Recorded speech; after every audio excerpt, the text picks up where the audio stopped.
Welcome to fandom. আবার আপডেটের video নিয়ে চলে এসেছি আরেকটা। তো এফসি কাপের কিন্তু মেন যে রাউন্ড মানে গ্রুপ স্টেজের খেলা কিন্তু পরের মাসেই 18 তারিখে কিন্তু প্রথম খেলা, আর সেই নিয়েই কিন্তু প্রচুর আপডেট আছে। তাছাড়াও কিন্তু আরো অনেক আপডেট আছে যেগুলো হলো মেন ইস্ট বেঙ্গলের ইনভেস্টার নিয়ে, যে ইনভেস্টার কে হতে পারে, এই মুহূর্তে কি চলছে। তাছাড়া দেখতেই পাচ্ছ চারিদিকে সাইনিং, অ্যালভারো ভাস্কেজও অলরেডি এক জায়গায় সাইন করিয়ে নিয়েছে।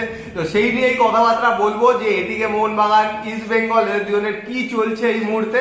কিন্তু সবার আগে যে কথাটা, এখনো যারা সাবস্ক্রাইব করেনি অবশ্যই কিন্তু সাবস্ক্রাইব করে নিও। নিচে লাল রঙের সাবস্ক্রাইব বাটনটা আছে, ক্লিক করে দাও, আর বেল আইকনটা অবশ্যই টিং টং করে দাও রেগুলার নোটিফিকেশন পাওয়ার জন্য। আর আমাদের ফেসবুক আর ইনস্টাগ্রাম পেজটা অবশ্যই ফলো করে নিও, ডেসক্রিপশনে লিংক দেওয়া আছে। তো প্রথমে অ্যাজ অলওয়েজ পুজোর থেকে শুনে নাও। তো প্রথমে বলি যে রিলায়েন্সের যে ডেভেলপমেন্টাল লিগ হচ্ছে, গতকাল তার দুটো খেলা ছিল। একটা হচ্ছে চেন্নাইন আর একটা হচ্ছে রিলায়েন্স ফাউন্ডেশন ইয়ং চ্যাম্প। তো ওই খেলাটা 0-0 ড্র হয়েছে। আর কেরালা ব্লাস্টার্স জামশেদপুরকে 2-0 বলে হারিয়ে দিচ্ছে। এছাড়া কালকে ইন্ডিয়ান ওমেন্স লিগেরও 3টে খেলা ছিল। একটা হচ্ছে ইন্ডিয়ান অ্যারোজ ওমেন্স টিম কিন্তু ওড়িশা পুলিশকে 4-0 বলে হারিয়েছে। স্পোর্টস ওড়িশা 9-1 গোলে হারিয়েছে হচ্ছে SSC কে। আর মাতা রুক্মিণী 3-2 গোলে হারিয়েছে হান্স ওমেন FC কে। তো বুঝতেই পারছো যে ওমেন্স লিগের খেলাগুলো কিন্তু খুব ভালো হচ্ছে, আর কিছু কিছু টিম কিন্তু পুরো ডমিনেট করে প্রচুর গোল করছে। তো এবার আসি, কিছু ট্রান্সফার হয়ে গেছে যেগুলো মানে মোটামুটি বেরিয়ে গেছে নিউজ। একটা তো টাইমস অফ ইন্ডিয়াতে বেরিয়ে গেছে আলভারো ভাস্কেজেরটা, যে রিউমার ছিল এটিকে মোহনবাগানের এবং কেরালাও চাইছিল ওকে কন্ট্রাক্ট এক্সটেনশন করার জন্য। কিন্তু সবার আগে মানে গত বছর কেরালাতে খেলার আগেও কিন্তু গোয়া ভাস্কেজের সাথে কন্ট্যাক্ট করেছিল, কিন্তু কোনো কারণবশত গত বছর সাইন করাতে পারেনি। বাট এবছর কিন্তু একদম সঙ্গে সঙ্গে কিন্তু সাইন করে নিয়েছে, এবং যেটা শোনা যাচ্ছে 2 বছরের ডিলে কিন্তু সাইন হয়েছে। আর এটাও কিন্তু প্রি কন্ট্রাক্ট, এখনো কিন্তু অফিসিয়াল কন্ট্রাক্ট হয়নি, কারণ জুন মাসেই কিন্তু ট্রান্সফার উইন্ডো খুলবে। আর 31শে মে অবধি কিন্তু আগের টিমে মানে কেরালা ব্লাস্টার্সের কন্ট্রাক্ট আছে শেষ হবে। তো জুন মাসেই দেখতে হবে এফসি গোয়া অফিসিয়ালি কিন্তু অ্যালভারো ভাস্কেজকে অ্যানাউন্স করে দেবে। আর তোমাদের আগেই বলেছিলাম যে অ্যালভারো ভাস্কেজের কিন্তু এদিকে মোহনবাগানে আসার সম্ভাবনা খুবই কম, কারণ এমনও কিছু স্ট্রাইকার নয় যে রয় কৃষ্ণাকে রিপ্লেস করতে পারবে। তো সেই জায়গা থেকে বুঝতেই পারছো পুরোপুরি কিন্তু রুমার ছিল, কারণ এই মুহূর্তে কিন্তু অন্য একটা দলে চলে গেছে। আর এখন কিন্তু এটাই প্রশ্ন যে রয় কৃষ্ণা ডেভিড উইলিয়ামসের জুটি আদৌ চেঞ্জ হবে কিনা, নাকি এই দুজনকেই রাখতে চায় এটিকে মোহনবাগান ম্যানেজমেন্ট, সেটা কিন্তু আরো সময় গেলে দেখতে পাবে।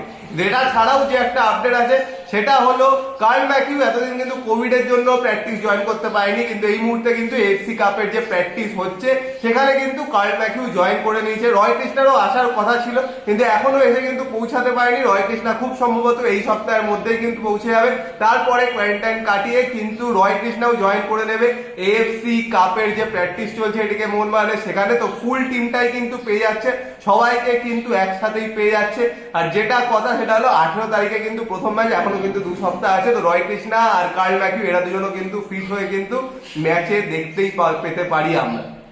এরপরে আসি আরো কয়েকটা কন্ট্রাক্ট এক্সটেনশন হয়েছে।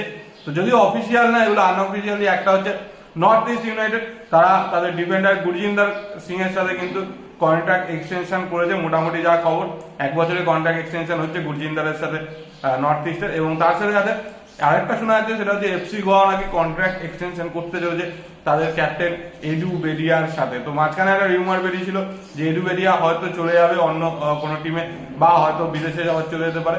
বাট যেটা শোনা যাচ্ছে এ হয়তো রাজি হয়েছে, এবং এডু বেডিয়ার সাথেও খুব সম্ভবত 2 বছরের কন্ট্রাক্ট এক্সটেনশন করতে পারে কিন্তু এফসি গোয়া। তো এবার আসি ইস্ট বেঙ্গলের কথায়। তো ইস্ট বেঙ্গল নিয়ে তো সবাই খুব চিন্তিত। মোটামুটি তো প্লেয়ার সাইনিং হচ্ছে, প্রি কন্ট্রাক্ট দেওয়া হচ্ছে। তো বেঙ্গল টিমের প্রচুর প্লেয়ারকে দেওয়া হয়েছে, মানে বাঙালি প্রচুর প্লেয়ারকে, এছাড়া ইভান গঞ্জালেস, পবন কুমার, এগুলো তো শুনেইছো।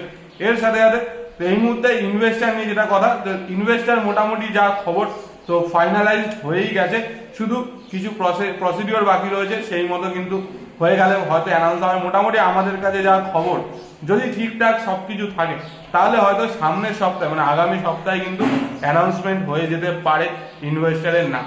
এবার ইনভেস্টার কে হতে চলেছে, কি হতে চলেছে, এটা নিয়ে তো খুব কন্ট্রোভার্সি রয়েছে, কারণ প্রচুর কিছু নাম কিন্তু মার্কেটে ঘুরছে। একটা রেশমি সিমেন্ট, অনেক দিন ধরে নামটা চলে আসছে, যবে থেকে সিমেন্ট ছাড়বে করছে সেই সময় থেকে, কিন্তু রেশমি সিমেন্টের টার্ন ওভার খুব যে হিউজ সেরকমও না।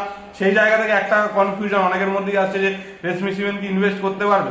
আবার এই মুহূর্তে গতকালকে যেটা খবর সেটা হচ্ছে ইস্ট বেঙ্গল ক্লাবের অফিসিয়াল নিতুদা মুম্বাইতে গেছে। তো এটা এখানেও আছে যে গত বছর যাদের সাথে কথাবার্তা হচ্ছিল কিছু ব্যাংকিং সেক্টর, কিছু প্রপার্টি মানে যারা ওই মানে বাড়িঘর তৈরি করে এরকম যারা সেক্টর ছিল, এরকম পালনজি, সাপুরজি প্লাস গোদরেজ, এদের সাথে কথাবার্তা, তো এদের মধ্যে কি কেউ হবে? তো এটা নিয়ে কিন্তু একটা কন্ট্রোভার্সি কিন্তু এই মুহূর্তে বা কনফিউশন কিন্তু রয়েছে।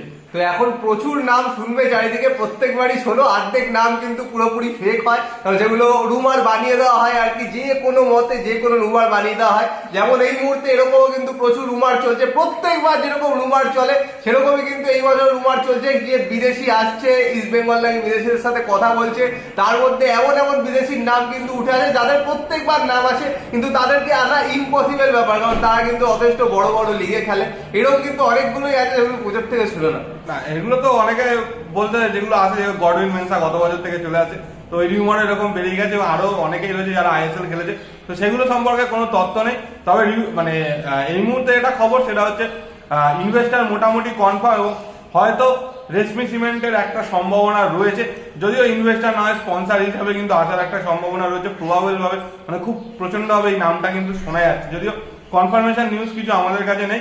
তবে সেটা আরেকবার বলে দিচ্ছি, এটা হচ্ছে যদি সবকিছু ঠিকঠাক থাকে হয়তো নেক্সট উইকের মধ্যেই কিন্তু অ্যানাউন্সমেন্ট হয়ে যেতে পারে, মানে সামনের মঙ্গল বুধবারের মধ্যে কিন্তু অ্যানাউন্সমেন্ট হয়ে যেতে পারে যদি সবকিছু ঠিকঠাক থাকে। তো প্রত্যেকবারই কিন্তু ইনভেস্টর ফাইনালাইজ হয়ে যায়, কিন্তু তারপরে একটা প্রচুর লম্বা সময় লাগে, এই হবে সেই হবে, এই হবে না সেই সাইনিং হবে না, সেই করতে করতে কিন্তু একটা প্রচুর লম্বা সময় চলে যায়। তো এই বছর দেখা যাক কি হয়, যদি হয়ে গিয়ে থাকে তবে কত তাড়াতাড়ি হয়। যেটা বললাম যে জুনের আগে যে কোনো মতে যদি করতে পারে তাহলে ভালো টিম হবে, যদি না করতে পারে তাহলে কিন্তু আবার সেই আগের দুটো সিজনের মতনই কিন্তু হতে পারে। তো সেটাই দেখার বিষয় যে কত তাড়াতাড়ি এটা সলভ করতে পারে। তো আরেকটা যেটা আপডেট ছিল যেটা দিতে ভুলে গেছি, সেটা হলো এটিকে মোহনবাগানকে নিয়ে। তো ঝিঙ্গানের ইনজুরি নিয়ে অনেকে জিজ্ঞেস করছিল, ঝিঙ্গানে কিন্তু এখনো দেখা যাচ্ছে না, আর পরের সিজনে ঝিঙ্গান থাকবে কিনা সেটাও কিন্তু এখনো কোনো গ্যারেন্টি নেই, কারণ ঝিঙ্গানের প্রথমে যখন এসেছিল 5 বছরের কন্ট্রাক্ট ছিল, কিন্তু কন্ট্রাক্টের মধ্যে ক্লজ ছিল যে বিদেশি ক্লাবে চান্স পেলে ছেড়ে দিতে হবে। তো সেরকমই যখন চান্স পেয়েছিল ছেড়ে দিয়েছিল, তারপরে ইনজুরি হয়ে যখন বিদেশি ক্লাবে খেলতে পারেনি, আবার কিন্তু ফিরে এসেছে। আর এইবার যে কন্ট্রাক্টটা দেওয়া হয়েছিল ওটা কিন্তু এন্ড অফ দ্য সিজন, মানে 31 মেতে কিন্তু সেই কন্ট্রাক্টটা শেষ হয়ে যাচ্ছে। তারপরে ঝিঙ্গান থাকবে কিনা সেটা কিন্তু একটা কনফিউশন আছে, কারণ ঝিঙ্গান কিন্তু আবার কোনো বিদেশি ক্লাবে যেতে চাইতো, তো সেরকম ভাবেই কিন্তু কথাবার্তা চলছে ঝিঙ্গানের সাথে সব জায়গায়। যদি কোনো বিদেশি ক্লাবে চান্স পায় তবে কিন্তু ঝিঙ্গান থাকবে না, কিন্তু যদি না পায়, মানে সেরকম কোনো জায়গায় যদি চান্স না পায়, তো ঝিঙ্গান কিন্তু এদিকে মোহনবাগানে থেকে যেতে পারে। তো এটা কিন্তু দেখার বিষয় যে এরপরে কি হয়, ঝিঙ্গান থাকবে না থাকবে না। তো ঝিঙ্গান যদি না থাকে তাহলে কিন্তু অবশ্যই একটা ভালো রিপ্লেসমেন্ট দরকার, কারণ আগের সিজনে দেখেছো শুরু থেকে কিন্তু ডিফেন্স পুরো খালি ছিল। আর যেটা বড় কথা যে ঝিঙ্গানের যে ইনজুরিটা রয়েছে ওটা কিন্তু এখনো পুরোপুরি কিওর হয়নি, তো সেই জন্য যদি বিদেশে যায় মেডিকেল টেস্টে কিন্তু বাদ চলে যাবে, যেটা কিন্তু ক্রোয়েশিয়াতে গিয়ে হয়েছিল। মেডিকেল টেস্টে আনফিট বেরিয়েছিল, তারপর কিন্তু কোনো ম্যাচ খেলায়নি, বসে রাখে, তারপর কিন্তু আবার চলে আসে ইন্ডিয়াতে। তো সেই জায়গা থেকে পুরো ফিট না হয় বিদেশে যাওয়ার কিন্তু সম্ভাবনা নেই। আর পুরো ফিট হয়নি বলতে কিন্তু এখনো অব্দি এদিকে মোহনবাগানের প্র্যাকটিসও দেখা যাচ্ছে না, যতদূর মানে যেটা জানতে পেরেছি ও কিন্তু বাড়িতেই নিজে রিহ্যাব করছে। তো আমাদের কাছে যা যা আপডেট ছিল পুরোপুরি বলে দিলাম। আর তোমাদের কি বক্তব্য কমেন্ট বক্সে কমেন্ট করে জানাও। ইস্ট বেঙ্গল ফ্যান যারা আছে, ইনভেস্টার সাগা চলছে চারিদিকে, তো সেটা নিয়ে কমেন্ট বক্সে কমেন্ট করে জানাও। আর প্রচুর প্লেয়ারকে সাইন করিয়ে নিয়েছে মানে প্রি কন্ট্রাক্ট, সেগুলো নিয়েও অবশ্যই যা বক্তব্য বলো। আর মোহনবাগান ফ্যান যারা আছে তোমাদের কি বক্তব্য, যেগুলো বললাম রয় কৃষ্ণা ডেভিলিয়ার্সকে নিয়ে কি বক্তব্য, কারণ আমার যতদূর মনে হচ্ছে হয়তো চেঞ্জ হবে না। তাছাড়া ঝিঙ্গানকে নিয়েও কি বক্তব্য, ঝিঙ্গান যদি না থাকে রিপ্লেসমেন্ট কাকে চাও সেটাও কিন্তু কমেন্ট বক্সে কমেন্ট করে জানিও। আর ভিডিওটা পছন্দ হলে কিন্তু লাইক করে দিও, শেয়ার করে দিও, চ্যানেলটা কিন্তু অবশ্যই সাবস্ক্রাইব করে দিও, বেল আইকনটা টিং টং করে দাও রেগুলার নোটিফিকেশন পাওয়ার জন্য। তো চলো এখনের জন্য টাটা।